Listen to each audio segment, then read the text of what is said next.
Greetings, everyone. Glenn Kellaway from the basement. Hope everyone is having a wonderful day. Back with another video. I was going to say I was inspired by, but actually I stole it. I was on the Steve Hoffman forum this morning, and someone had started a thread that was basically titled, you have to choose 20 artists, and that's all you can listen to for the rest of your life. So I'm limiting it to 10 artists, and I'm also demanding that it's official studio albums only. And no live albums. That's my rules. No live albums, official studio albums, 10 artists. The rest of your life. If you're 20 years old, and you're going to live another 60, 70 years, this is it. 10 artists. Pick them wisely. This is not as easy as, at first I thought, well, this is kind of easy, just pick your 10 favorite artists. But that's not the case, because they all don't have, like Led Zeppelin. Top 10 artists in a lot of people's lists. They have a limited amount of albums, and a couple of them, who cares if you never heard In Through the Outdoor or Coda again? So you'd be stuck with those for the rest of your life. So I had to eliminate Led Zeppelin, even though I love them. So no more Zeppelin for me. XTC, become one of my favorite bands of all time. Top 10 band of all time. I think 5 studio albums, maybe 5 or 6, 7, I don't know, a limited number. 2 of them are absolute masterpieces to me. The Black Sea and English Settlement. Really have a hard time living without those albums, but I could live without the other ones even though I really liked them. There's a whole bunch of cases like that. So I chose wisely. There's people that have a bigger discography, like Yes has a pretty big discography. Again, a top 10 band for me, but how many Yes albums could I live without versus the ones I could, like, if I chose other bands? So I don't know, that was my whole mindset how I chose these. So I'm not going to put them in any order. I'm not ranking these, just as they come up. So let's get the obvious one out of the way. The Beatles. I'm taking the Beatles with me. I don't care. I could not live my life without the Beatles. Could not. They are definitely coming with me. Okay, I tried to do some eclectic ones, something that keeps me interested. I gotta listen to this for the rest of my friggin' life, and I can only listen to the studio albums. I have 34 albums from this gentleman in my collection. I don't think I'm missing any. If I am, it might be one, and I don't think so. Bela Fleck, one of my heroes. Bluegrass, jazz, classical, does it all incredibly well. Always interesting. I could not live without those albums with me for the rest of my life. Bela Fleck, this is his latest album on his own, Bela Fleck, My Bluegrass Heart. But yeah, I think out of all the Bela albums, I think only 2 of them might be live. So 32 albums.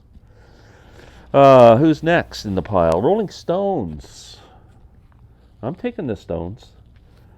A lot of live albums that I'm going to do without, but man, right from their first album right up pretty much to at least Tattoo You, I would be easily embrace those albums.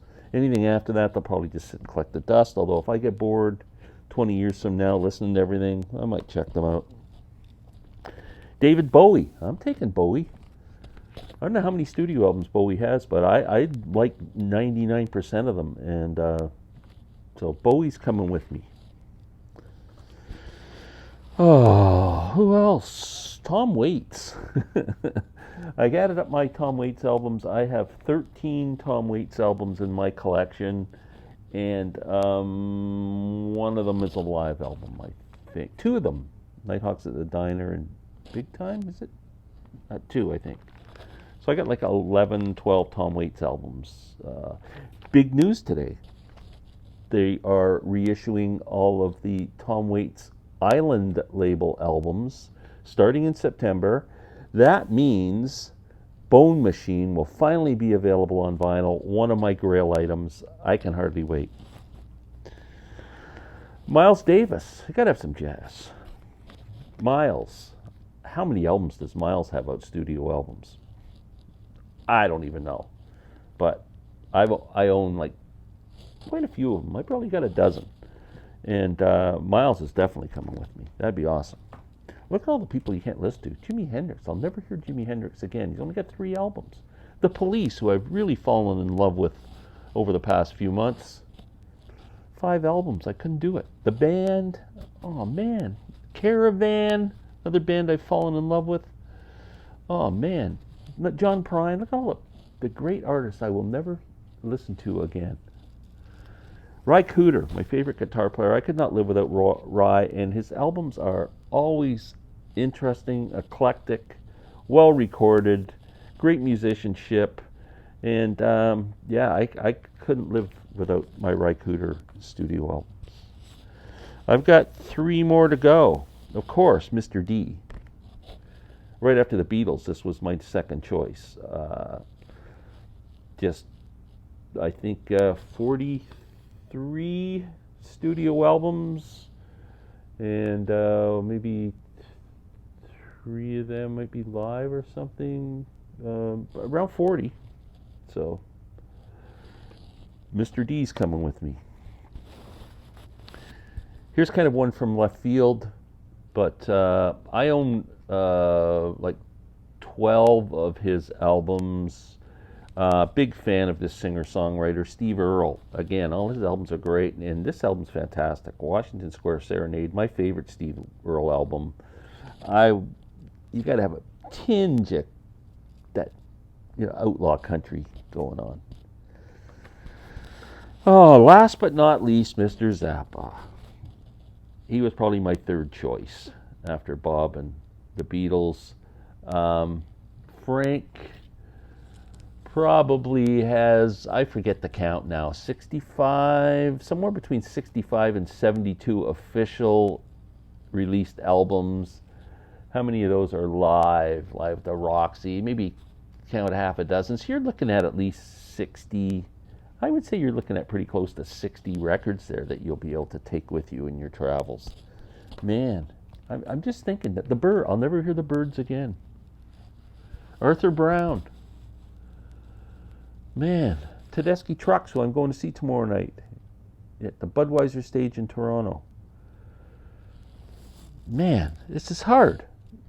I want you guys to try and figure this out. We'll talk soon, and remember the thumbs up, down, sideways, thumbs. Have a great day.